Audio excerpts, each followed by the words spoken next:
Dengan sengaja pendiri Republik ini memilih visi negara kesejahteraan agar rakyat Indonesia semakin cerdas dan makmur sesuai dengan pembukaan Undang-Undang Dasar 45.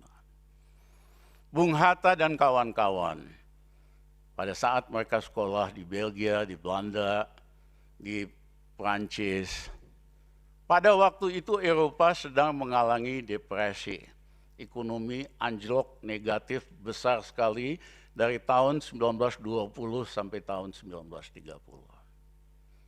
Bung Hatta dan kawan-kawan sadar betul bahwa depresi itu lebih dari 10 tahun adalah akibat sistem kapitalisme yang ugal-ugalan, yang spekulatif.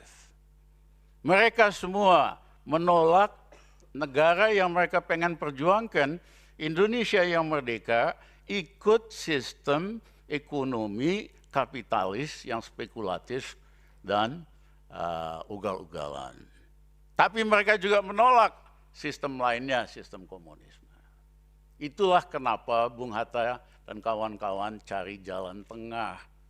Jalan tengah itu ada modelnya, yaitu negara-negara Skandinavia, Norwegia, Swedia, Denmark. Konsepnya itu konsep negara kesejahteraan, di mana soko gurunya ada 3. Satu, negara, swasta, koperasi. Ya, ini saya aneh belakangan ini ada BUMN bakal dihapuskan, iya kan? Dia lupa pendiri Republik kita sengaja bikin 3 soko guru itu supaya ekonomi kita tidak 100% kapitalisme yang hanya menguntungkan yang orang kaya. Nah, di negara-negara Skandinavia, tingkat kesejahteraan ekonomi dan sosial sampai hari ini paling tinggi di seluruh dunia.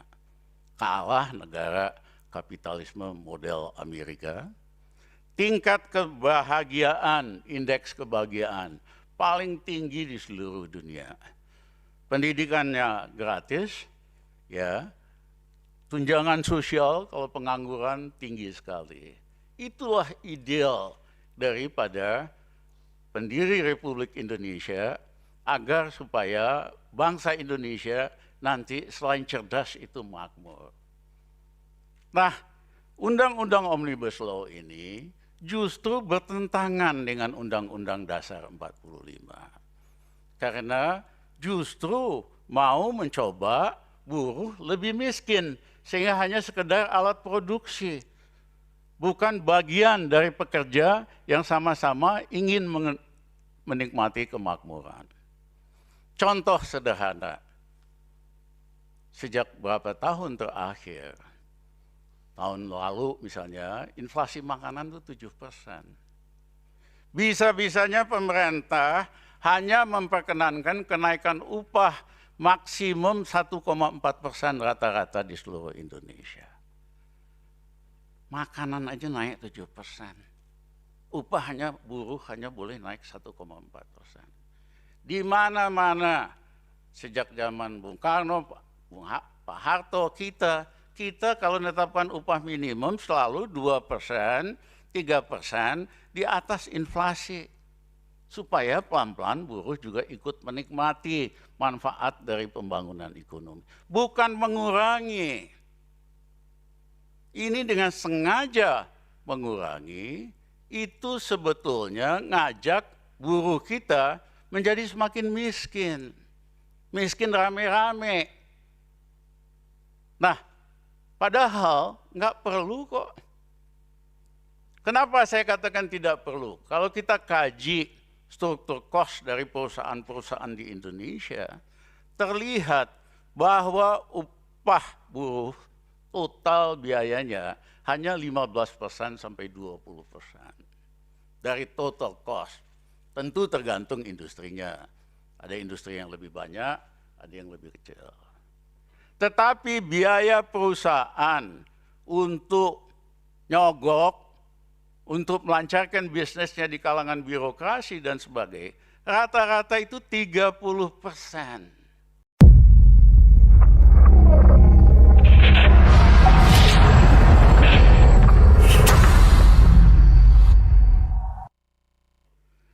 Majelis Hakim yang mulia, Ketua 15 Federasi Buruh, teman-teman dari pemerintahan, hadirin yang terhormat. Sebelum saya memulai kesaksian ini, Pak Ketua, saya ingin flashback sedikit.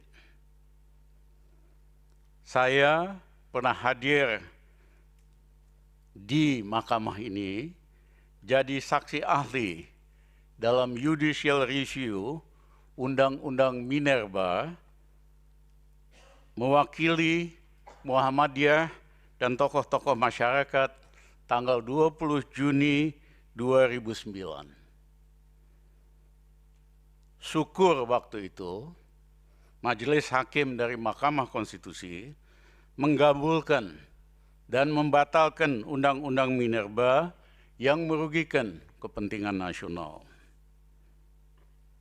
Mudah-mudahan judicial review hari ini tentang Omnibus Law dapat dikabulkan dan dibatalkan oleh Mahkamah Konstitusi karena merugikan nasib puluhan juta buruh dan keluarga dan hanya mementingkan kepentingan oligarki. Dalam mengajukan Undang-Undang Omnibus Law, pemerintah menggunakan dua alasan utama. Satu, bahwa ekonomi nasional dalam kondisi sangat genting karena COVID, dampak krisis global, dan sebagainya. Alasan ini terlalu mengada-ada karena faktanya ekonomi Indonesia 2020-2003 tumbuh sekitar 5%. Jelas bahwa ekonomi tumbuh 4,5-5% itu tidak genting dan masih bisa diatasi dengan cara-cara inovatif. Kami misalnya waktu jadi Menko tahun 2000, ekonomi waktu itu malah masih negatif, minus 3%.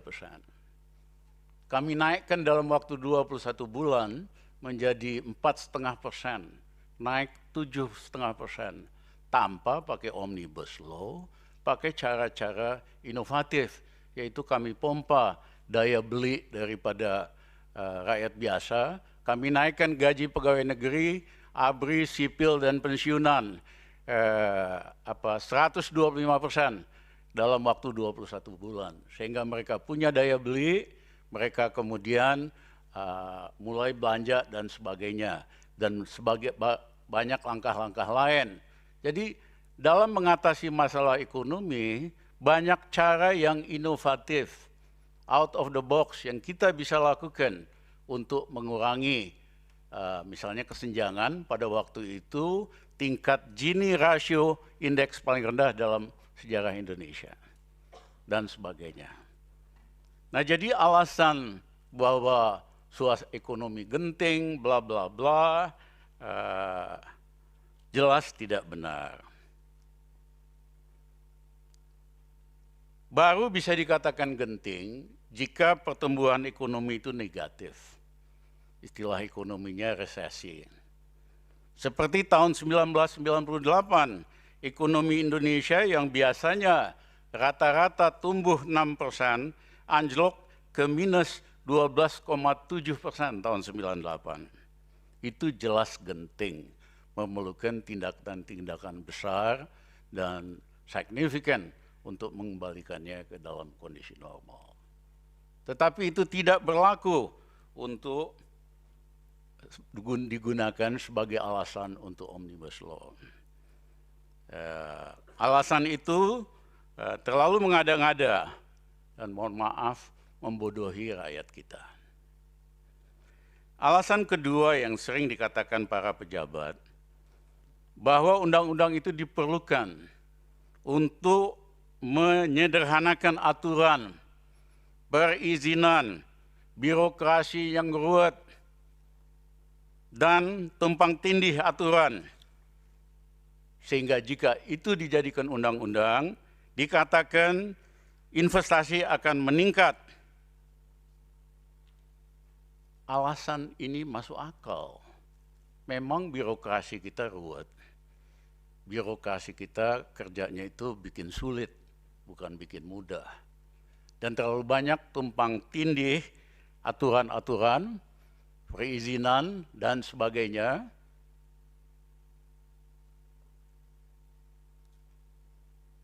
Tetapi yang dihasilkan justru undang-undang Omnibus Law yang bikin masalah semakin ruwet. Mohon maaf nih teman-teman pemerintah, dan semakin kompleks. Sederhana kok, undang-undangnya aja 1000 halaman, penjelasannya 500 halaman.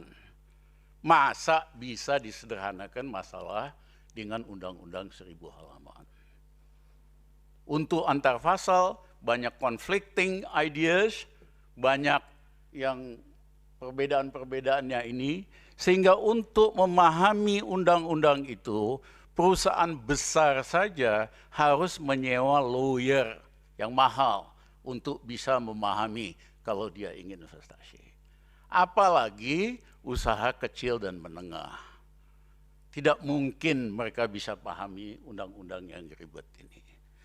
Karena kalau betul ingin membantu usaha kecil, menyederhanakan, maka harusnya cukup 50 halaman, sehingga tidak ada lagi keraguan dan pengertian abu-abu terhadap undang-undang tersebut.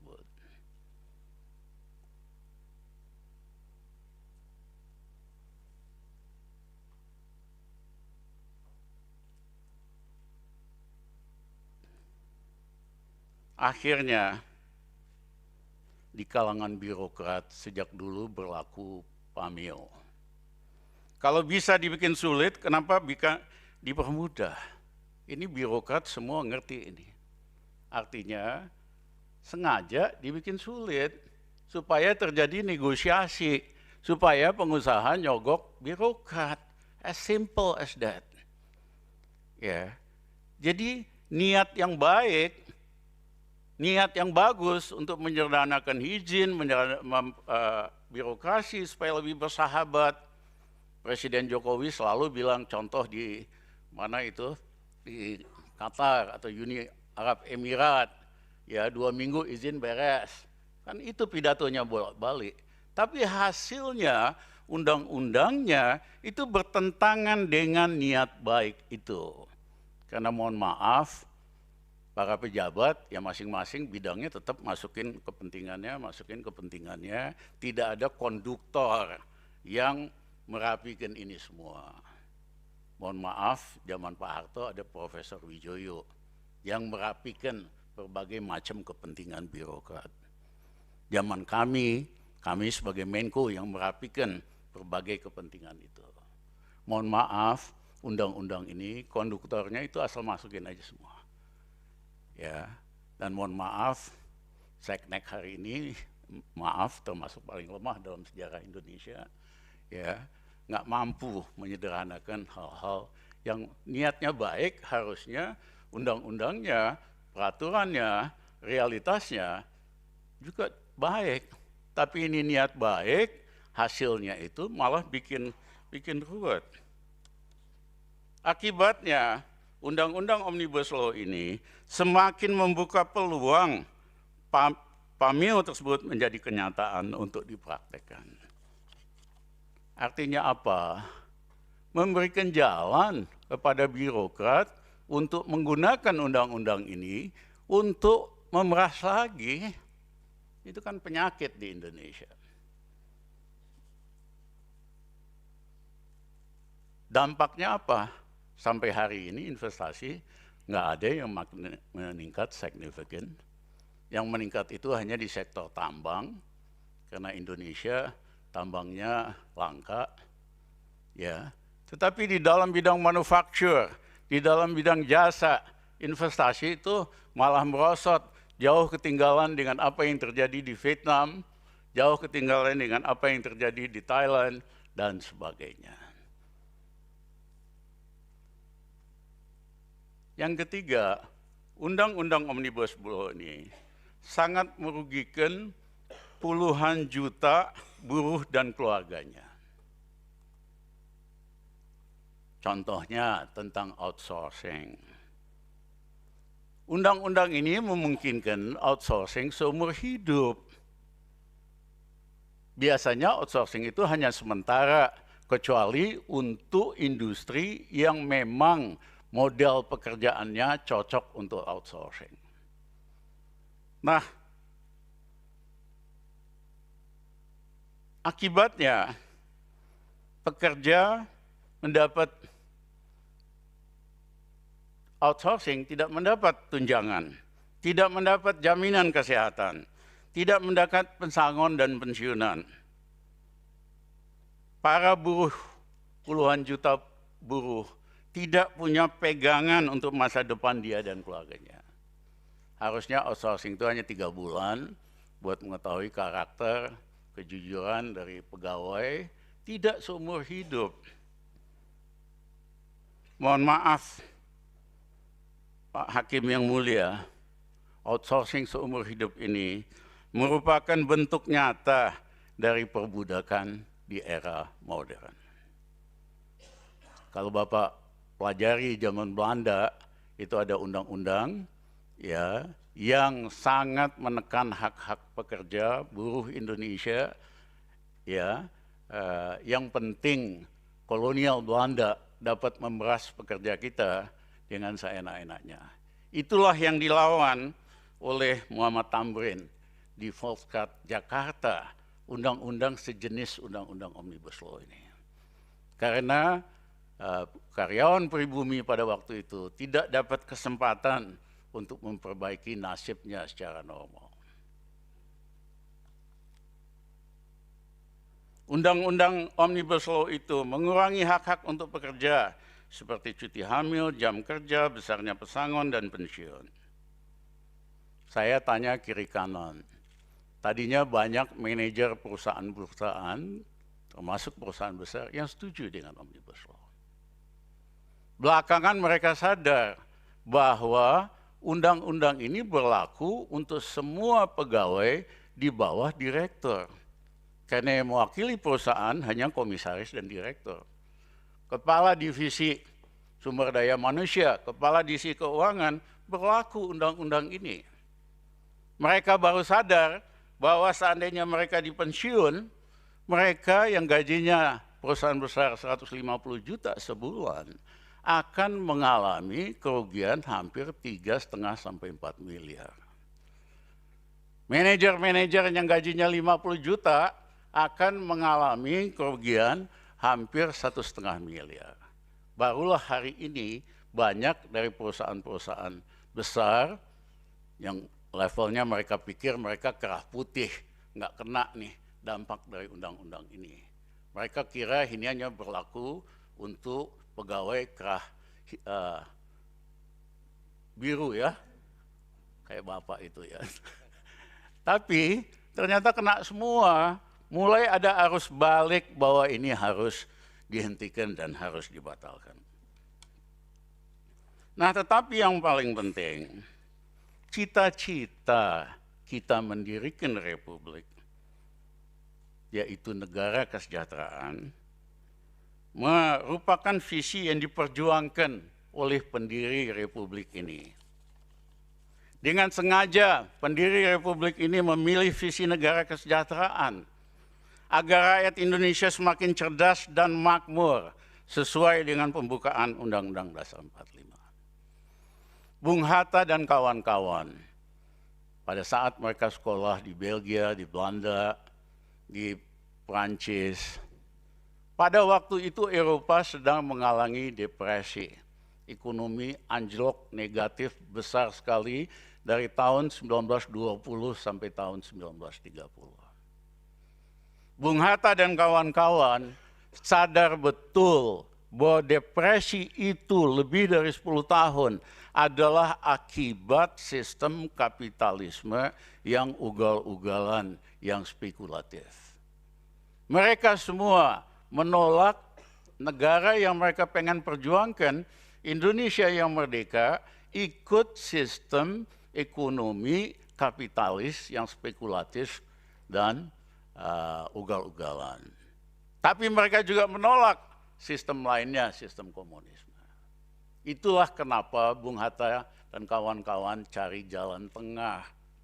Jalan tengah itu ada modelnya, yaitu negara-negara Skandinavia, Norwegia, Swedia, Denmark. Konsepnya itu konsep negara kesejahteraan, di mana soko gurunya ada 3. Satu, negara, swasta, koperasi. Ya, ini saya aneh, belakangan ini ada BUMN bakal dihapuskan. Iya kan? Dia lupa pendiri Republik kita sengaja bikin 3 soko guru itu supaya ekonomi kita tidak 100% kapitalisme yang hanya menguntungkan yang orang kaya. Nah, di negara-negara Skandinavia, tingkat kesejahteraan ekonomi dan sosial sampai hari ini paling tinggi di seluruh dunia. Kalah negara kapitalisme model Amerika. Tingkat kebahagiaan, indeks kebahagiaan paling tinggi di seluruh dunia. Pendidikannya gratis, ya. Tunjangan sosial kalau pengangguran tinggi sekali.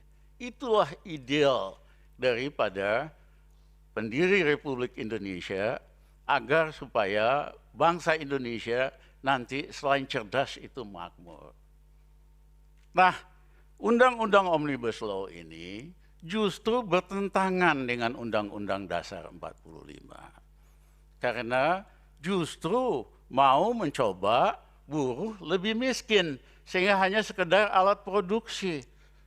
Bukan bagian dari pekerja yang sama-sama ingin menikmati kemakmuran.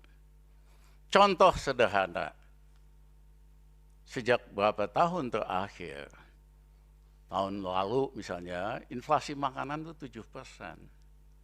Bisa-bisanya pemerintah hanya memperkenankan kenaikan upah maksimum 1,4% rata-rata di seluruh Indonesia. Makanan aja naik 7%. Upahnya buruh hanya boleh naik 1,4%. Di mana-mana sejak zaman Bung Karno, Pak Harto, kita kalau menetapkan upah minimum selalu 2%, 3% di atas inflasi. Supaya pelan-pelan buruh juga ikut menikmati manfaat dari pembangunan ekonomi. Bukan mengurangi.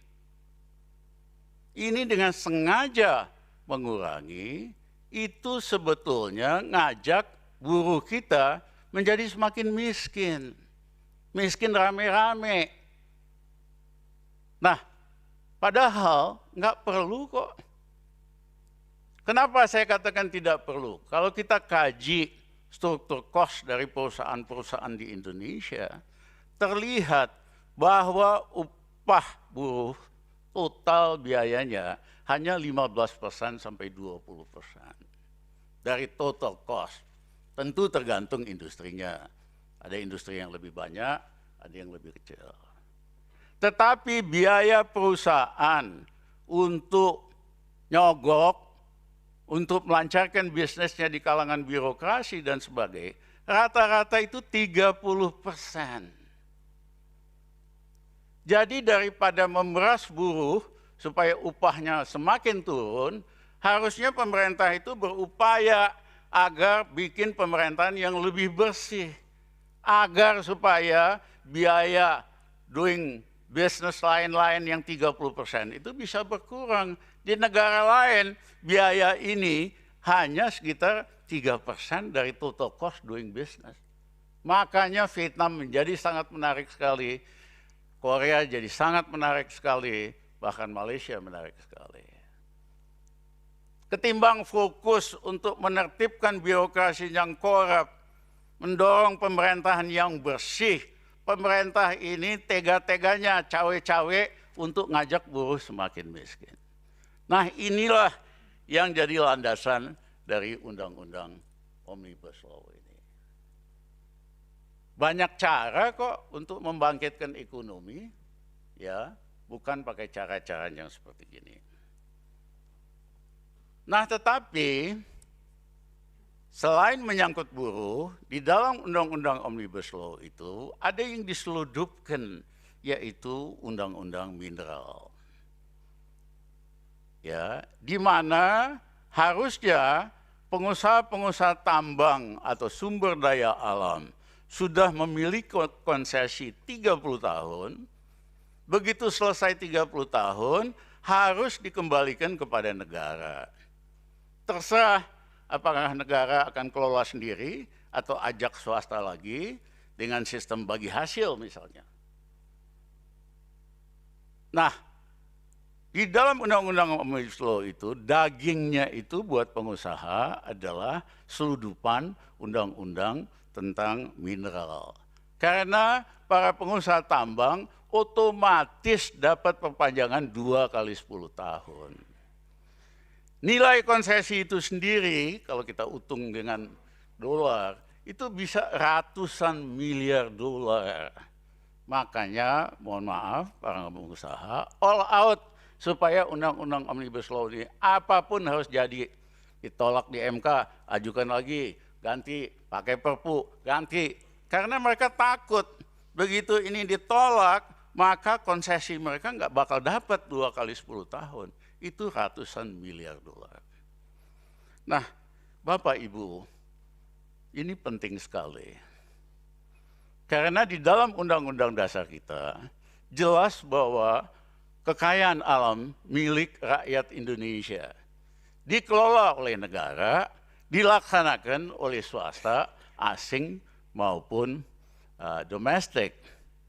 Itulah yang terjadi dengan Undang-Undang Migas. Setelah dipotong ongkos-ongkos, negara swasta ini dapat 15% bagi hasil. Negara dapat 85%. Itu yang menjelaskan kenapa 80% APBN zaman Orba semuanya dari migas. Dari migas itulah Pak Harto bikin SD Impres, bikin puskesmas, bikin lain-lainnya. Tapi hari ini kekayaan kita yang paling besar adalah tambang-tambang mineral dan sebagainya. Itu nggak masuk kantong negara. Tapi kalau itu dikelola oleh negara dengan sistem bagi hasil, sekolah-sekolah anak-anak Indonesia bisa gratis sampai universitas. Kenapa sih di negara-negara Uni Arab Emirat, Qatar, di Skandinavia, rakyat banyak hal gratis? Karena sumber daya alamnya dikuasai negara, dikelola oleh swasta atau negara. Memang di Uni Arab Emirat, di negara-negara Arab, 50% dari manfaat sumber daya alam itu dimiliki oleh kalangan raja-raja, hidupnya luar biasa. Tapi 50%-nya rakyat dapat. Di Skandinavia sepenuhnya dikelola oleh negara. Jadi kalau kita lakukan ini untuk sumber daya alam, maka anak-anak kita bisa sekolah gratis sampai universitas, wifi bisa gratis. Nah, jadi Bapak Hakim ya, yang mulia, selain undang-undang itu tadi adalah undang-undang seludupan yang merugikan negara, yang harusnya kita ambil alih, kita bagi hasil aja, tambang swasta boleh 30%, sisanya oleh negara. Bapak Hakim yang mulia, kami percaya Bapak Hakim selain menggunakan logika hukum, tapi juga menggunakan hati dan keperpihakan kepada mayoritas bangsa kita, kepada puluhan juta buruh yang nggak ada pegangannya seumur hidup. Kami mohon Bapak Hakim menolak, ya, membatalkan undang-undang ini dan menolak undang-undang Omnibus Law. Terima kasih. Wassalamualaikum warahmatullahi wabarakatuh. Waalaikumsalam. Terima kasih ahli, silahkan kembali ke tempat.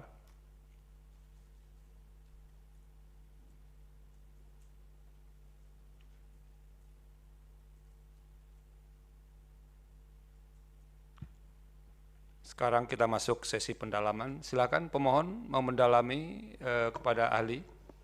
Yang mulia, terima kasih atas waktunya. Menurut kami penjelasan ahli yang kami hadirkan sudah sangat komprehensif dan mudah dipahami untuk menunjukkan tidak ada kegentingan yang memaksa dalam penerbitan Perpu ini, Yang Mulia, sehingga dari kami sementara tidak ada pertanyaan lanjutan, Yang Mulia. Terima kasih. Terima kasih. Dari Kuasa Presiden. Izin Yang Mulia, ada beberapa pendalaman mungkin yang bisa kami sampaikan pada kesempatan ini. Silakan. Terima kasih Yang Mulia. Izin Pak Rizal Ramli selaku ahli.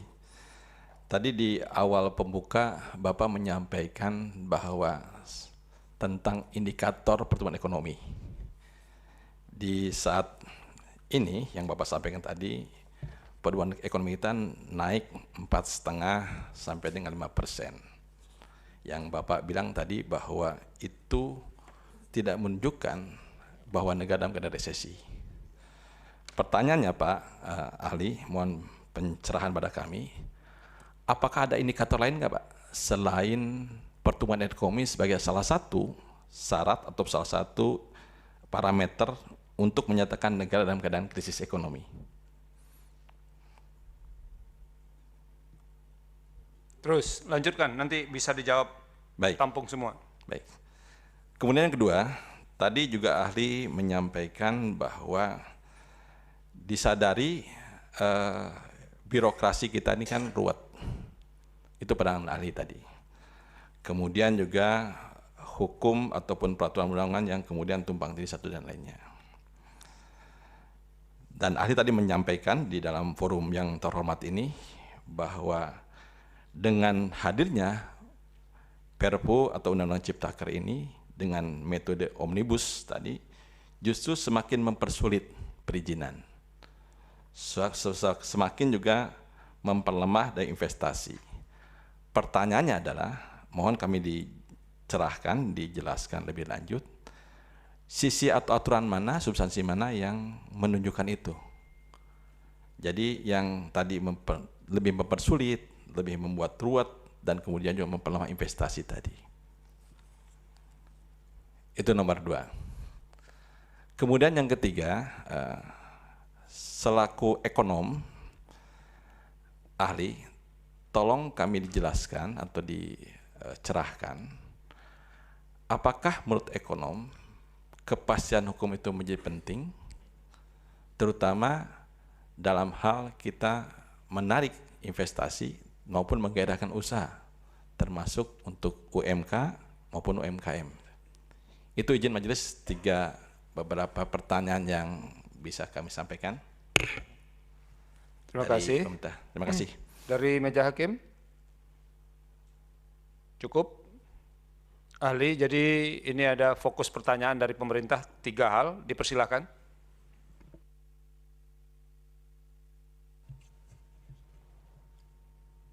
Terima kasih, Pak Hakim. Apa sih indikatornya ekonomi dalam suasana genting selain pertumbuhan ekonomi? Secara umum memang pertumbuhan ekonomi yang paling penting. Kalau ekonominya resesi, tumbuh di bawah 0%, negatif, boleh dikatakan ekonomi menghadapi suasana genting dan sulit. Oleh karena itu, bahkan di negara maju, negara punya hak untuk mengambil tindakan besar agar supaya berbalik. Misalnya, resesi di Amerika diperkirakan akan terjadi, pemerintahnya mengeluarkan hampir 3,5 triliun US dollar untuk memompa agar ekonominya rebound kembali. Nah, kita tidak ada tanda-tanda itu. Memang ada slowdown, terutama di dalam konsumsi selama COVID, ada slowdown di dalam kegiatan ekonomi, tapi semua itu yang lain belum menghasilkan pertumbuhan ekonomi negatif. Bahkan tumbuh 4%, belakangan naik 5%. Selain itu apa yang boleh dikatakan ekonomi genting? Kalau terjadi satu monetary crisis. Monetary crisis kita alami, misalnya gejolak rupiah hari ini 15.000 anjlok ke 20.000 pasti goncangannya luar biasa, memerlukan tindakan ekstra untuk kembali menenangkannya. Atau terjadi fiscal crunch, yaitu budget pemerintah betul-betul udah bolongnya besar sekali, kebablasan, sehingga punya dampak untuk menyediakan hal yang basic aja pemerintah nggak sanggup. Nah kalau itu yang terjadi, jelas diperlukan langkah-langkah besar. Tapi solusinya bukan omnibus law, ya kan? Kalau misalnya pertumbuhan ekonomi, bagaimana caranya supaya ekonomi yang negatif jadi positif? Itu kami lakukan dulu misalnya memompa daya beli.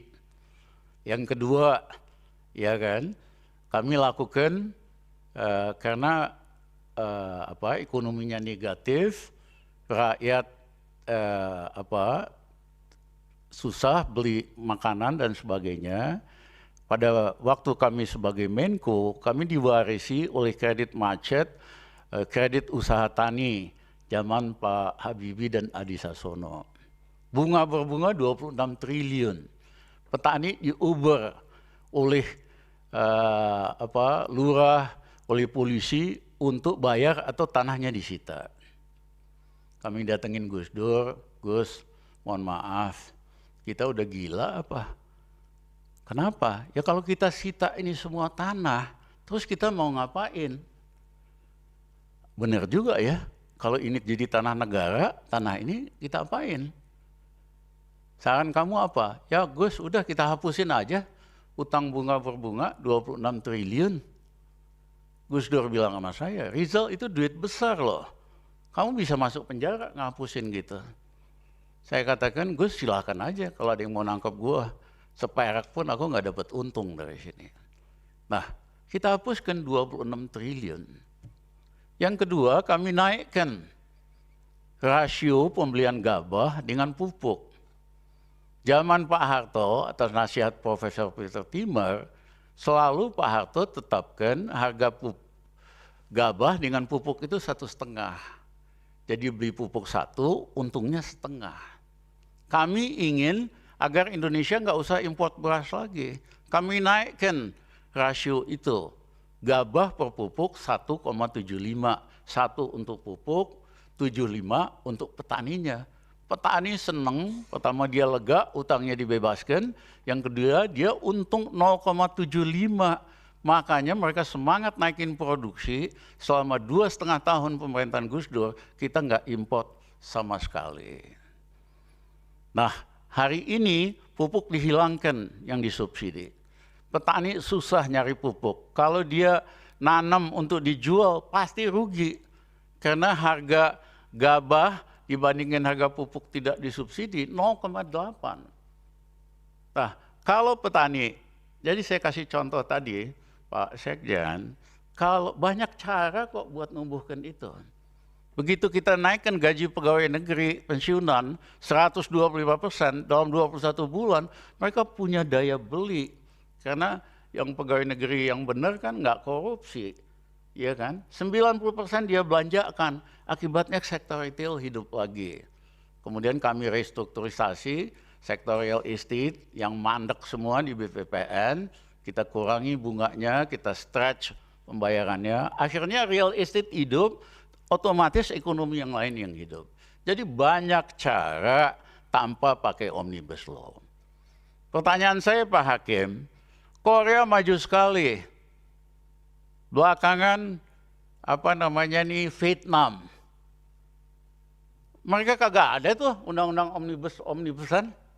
Kok bisa? Mohon maaf, tahun 2003 saya diminta oleh PBB untuk mereview rencana 20 tahun pemerintahan Vietnam. Bersama ahli dari Prancis sama dari Rusia. Saya lihat rencananya itu bagus sekali. Saya katakan pada waktu itu sama staf saya, ingat dalam 20 tahun lagi Vietnam akan mengalahkan kita dalam banyak hal. Terbukti pendidikannya nomor 6, tingkat SD SMP kita nomor 62, ekonomi rakyatnya tumbuh, dan sebagainya dan sebagainya. Jadi banyak cara tanpa pakai omni-omnian kok.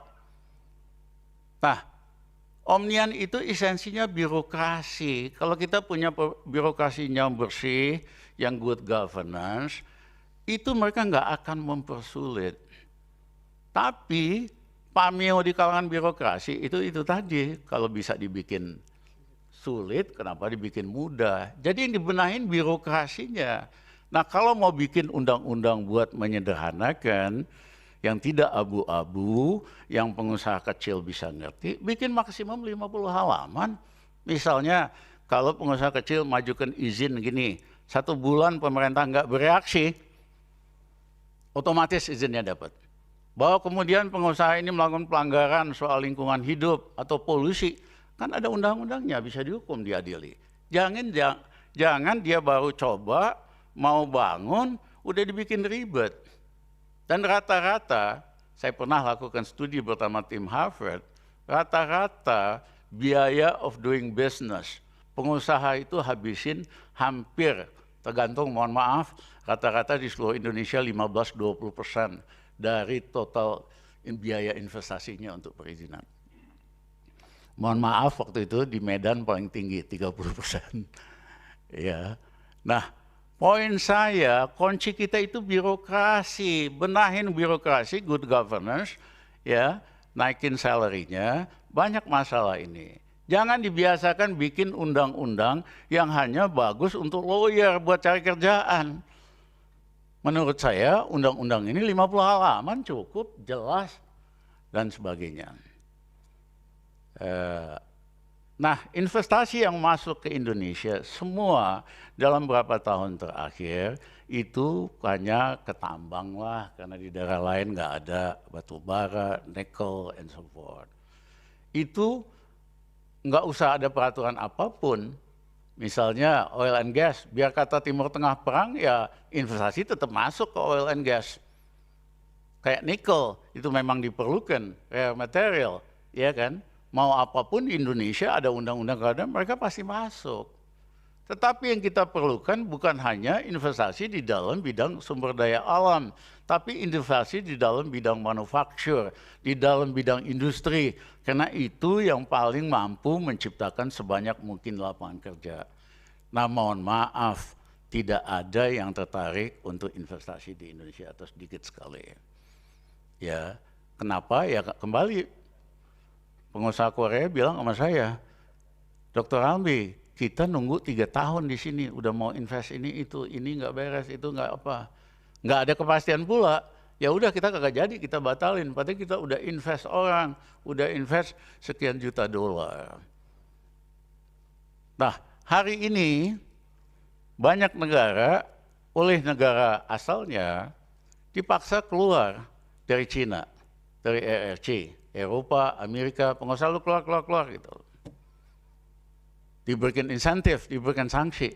Harusnya kan kita masuk nomor 1 sebagai daerah lokasi pindahan dari RRC.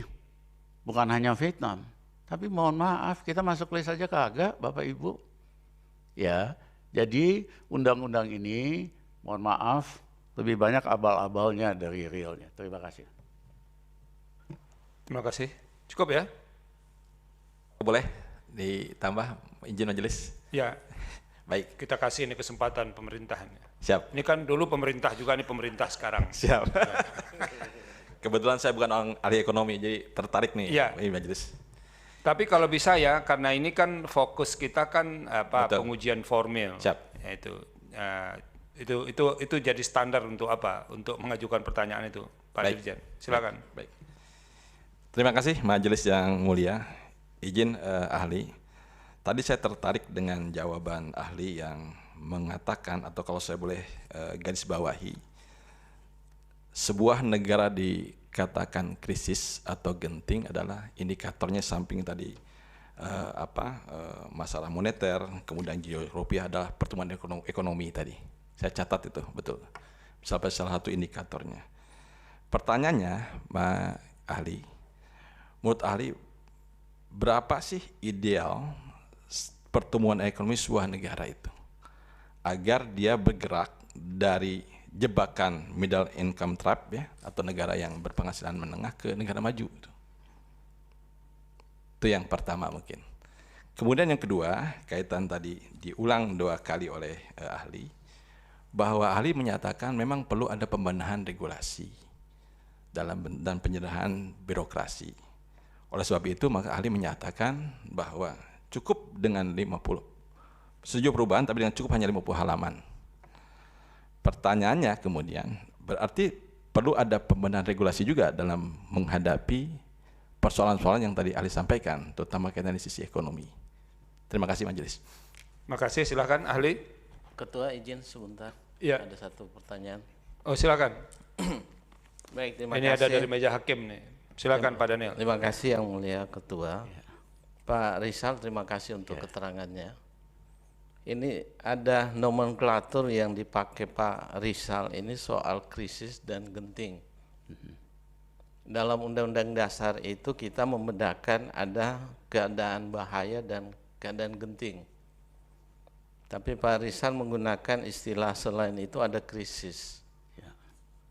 Kalau kita lihat dalam risalah pembahasan Badan Pekerja Panitia Ad Hoc MPR tahun 99 sampai 2002, ketika pembahasan pasal 22 bicara terkait dengan kegentingan yang memaksa, itu selalu dibahas dengan keadaan darurat atau bahaya dalam pasal 12.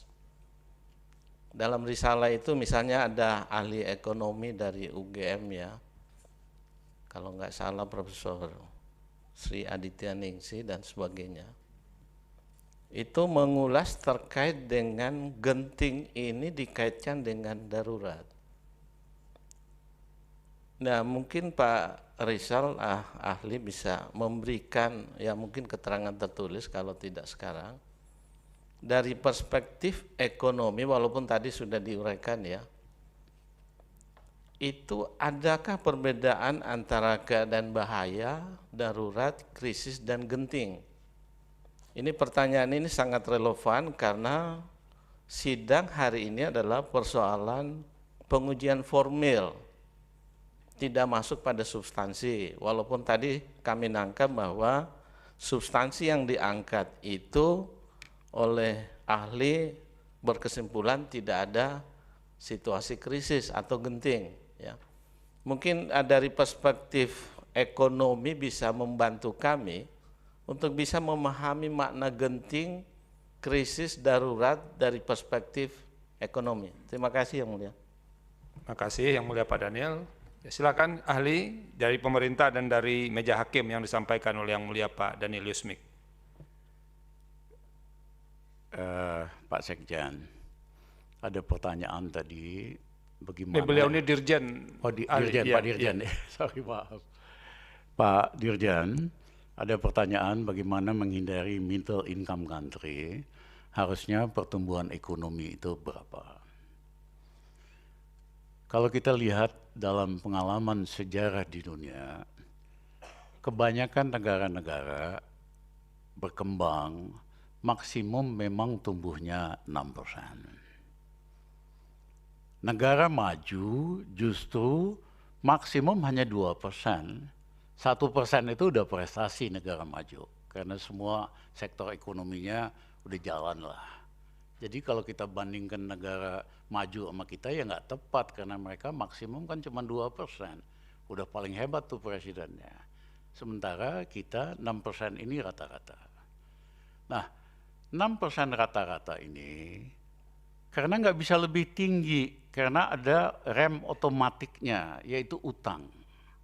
Begitu satu negara berkembang, Latin Amerika, di Asia, mau tumbuh lebih tinggi dari 6%, nggak bisa, karena utangnya udah kebanyakan.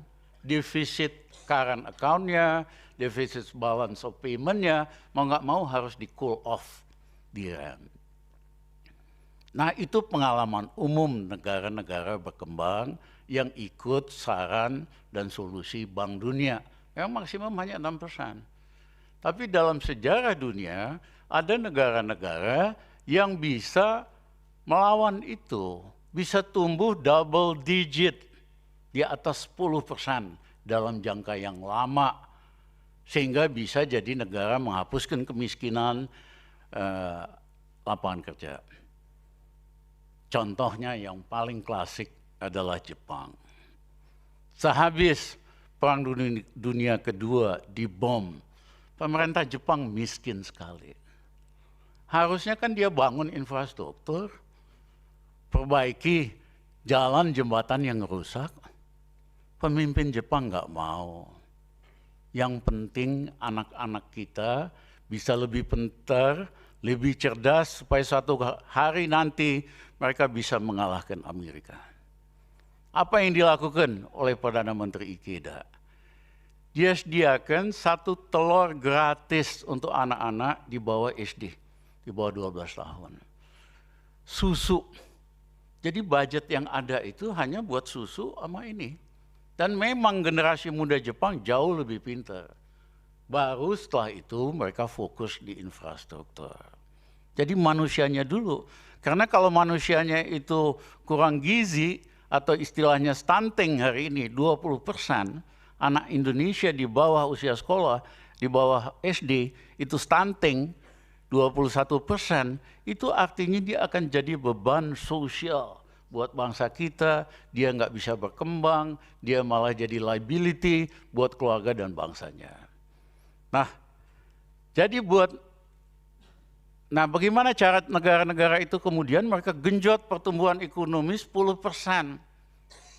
Jepang di bawah Ikeda mulainya itu bisa tumbuh ekonominya itu 12% dalam waktu 20 tahun.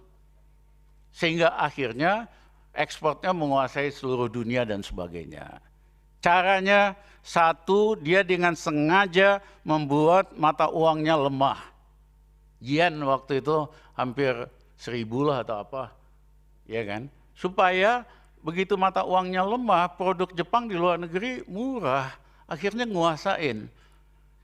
Nah, demikian juga dengan Korea dan lain-lain. Bikin ekonominya sangat kompetitif, sehingga bisa tumbuh ngalahin negara barat, bisa masuk negara maju. Ini dicontek oleh Deng Xiaoping, ya, dan Perdana Menteri Zhu Rongji. Dia genjot pertumbuhan ekonomi Cina 25 tahun tumbuh 13-14%. Satu, fokus dengan ekspor, karena pasarnya lebih besar. Supaya ekspornya bisa kompetitif, bikin mata uang renminbi lebih lemah. Ya kan? Sehingga barangnya laku, barang dari luar negeri jadi mahal. Itulah yang mengakibatkan dalam 25 tahun Cina mampu menghilangkan ratusan juta orang yang tadinya miskin. Ekonominya nomor 2, militernya nomor 2. Walaupun sekarang dia udah mulai anjlok lah, mulai flat ke 6%. Jadi banyak cara untuk memacu pertumbuhan ekonomi, dan tidak selalu itu dengan investasi asing dan investasi asing. Waktu saya di dalam kabinet Pak Jokowi, saya bilang, Mas tuh bolak-balik ngomong, please investasi asing. Nggak ada yang masuk, Mas. Ngapain dia mau masuk ke Indonesia? Ekonominya tumbuh 5% cuman. Ya, mending dia ke Vietnam, tumbuhnya 7,5%. Bahkan ke Filipina 6,5%. Jokowi tanya, gimana caranya, Mas? Mas, kita pompa dulu ekonomi nasional, kita naikin ke 6-7%. Kalau kita ekonominya dengan kekuatan dalam negeri bisa naik 7%, asing yang nggak mau masuk tuh bodoh dia. Pasar kita gede, ekonominya 7%, dia nggak masuk rugi. Tapi mohon maaf, penasihat Pak Jokowi yang lain selalu asing gitu. Sampai hari ini kagak ada asing yang masuk yang gede. Ya, puluhan proyek-proyek besar di dalam refinery, ya kan, udah janji bikin ini, bikin itu, nggak ada sama sekali. Jadi memang Pak Dirjen, saya agak berbeda sedikit school of thinking-nya. Pompa dulu ekonomi nasional, banyak caranya. Paling besar kan konsumsi, setengahnya di Indonesia. Kita pompa dulu konsumsi, rakyat kita naikin konsumsinya. Karena 50% dari GDP kita itu konsumsi, begitu kita pompa, kontribusinya terhadap pertumbuhan ekonomi naik, dan lain-lain. Nah begitu kita mencapai 7%, otomatis asing datang, kalau nggak dia bodoh gitu loh. Daripada bolak-balik, undang asing-asing, ya kagak ada yang masuk. Jadi demikian Pak Dirjan,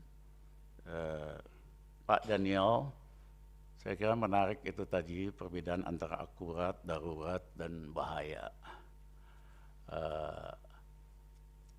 Memang itu istilah umum, tapi secara spesifik seperti saya jelaskan tadi, itu berbahaya kalau misalnya pertumbuhan ekonomi negatif.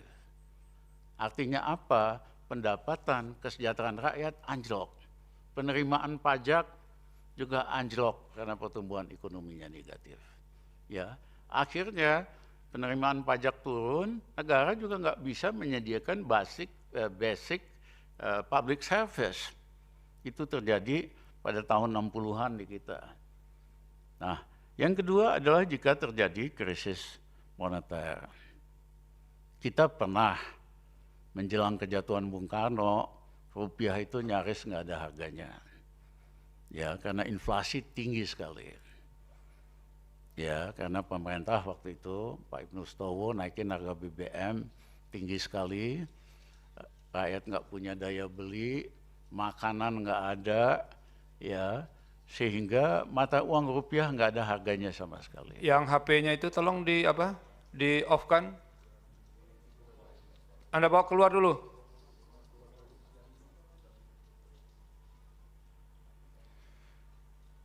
Silakan dilanjutkan. Ya, jadi kita pernah mengalami menjelang kejatuhan Bung Karno, inflasi lebih dari 1000%, rupiah nggak ada harganya.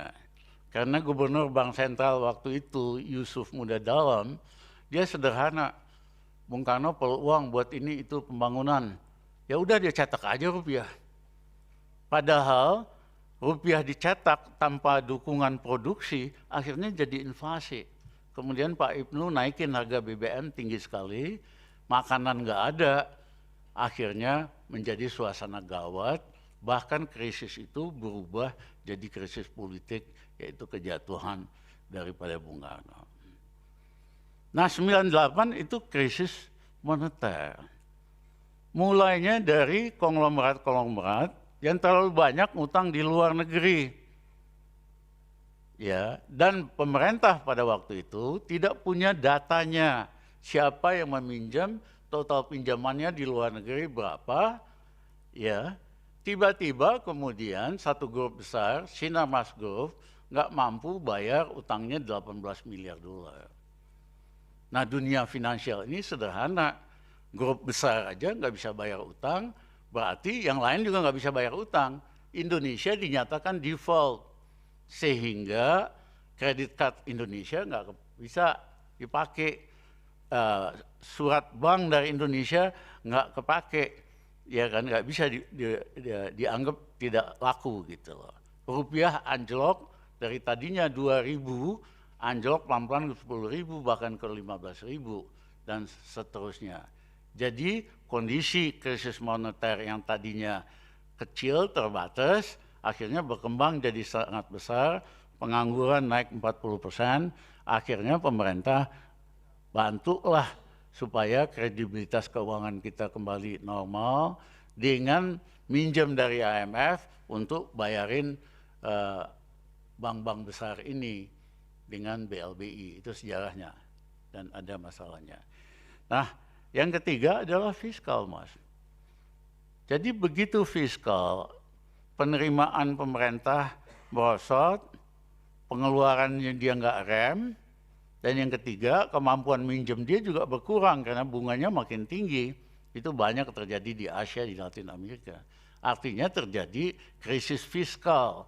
Akhirnya pemerintahnya tidak mampu menyediakan kebutuhan dasar rakyatnya. Terjadi seperti di Libanon beberapa bulan yang lalu. Akhirnya jadi krisis politik, pemerintahnya jatuh. Jadi antara darurat, akurat, kalau saya boleh simpulkan hanya 3 basisnya. Satu, krisis ekonomi negatif, apalagi kalau besar.